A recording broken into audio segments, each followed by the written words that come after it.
Hello, Boynder's Bible here. We're dealing with the most romantic book in the Bible, the Song of Songs. I used to be, relatively speaking, embarrassed when, as a 16-year-old, I was writing out the Song of Songs. And I realized in the Song of Songs, however, that love could be cruel as well as good.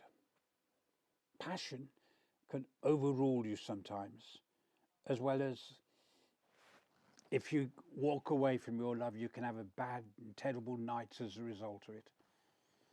In other words, love is a kind of a chemistry that seems to take over reason and emotions, and something happens to you. And sometimes that can be destructive, especially if the other person doesn't love you, as we found in one of the sons of David, when he loved somebody but didn't return the love. And he did terrible things. And he was eventually killed because of it. And love itself can be something that will control us and kill us in the end. In other words, there's a bad side to love. Of course, there's the good side to love, the love of gentleness, as well as the love of passion, the love of consideration, as well as the love that can lead to selfishness.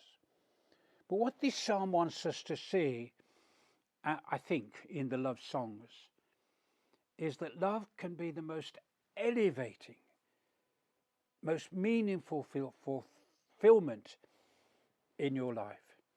We found that Ecclesiastes, that kind of love that was in Ecclesiastes, was nothing. The multiple wives was nothing. The concubines was nothing. They were more destructive. They were part of the evil of this world, not the good of this world.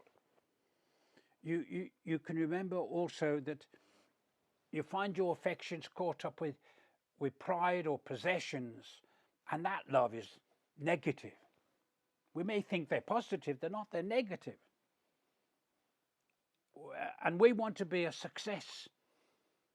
And there's 1,001 other ways in which you can see love not working, but he wants love to be pure and golden, sweeter than honey.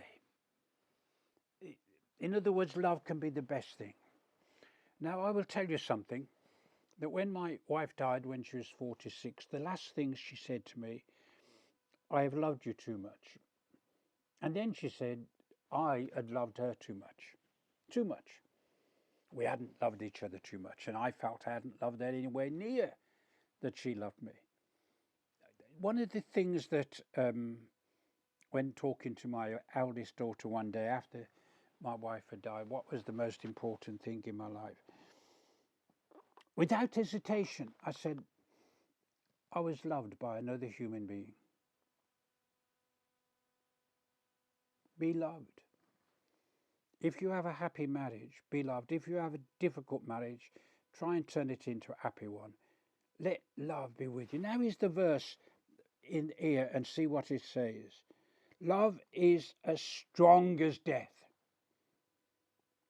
Its jealousy is unyielding as the grave. It burns like blazing fire, like a mighty flame. Love can be destructive. Don't let it be. I want you to have this verse to see the ugly side of love. Love wants to be beautiful, kind and good and gentle, generous, compassionate.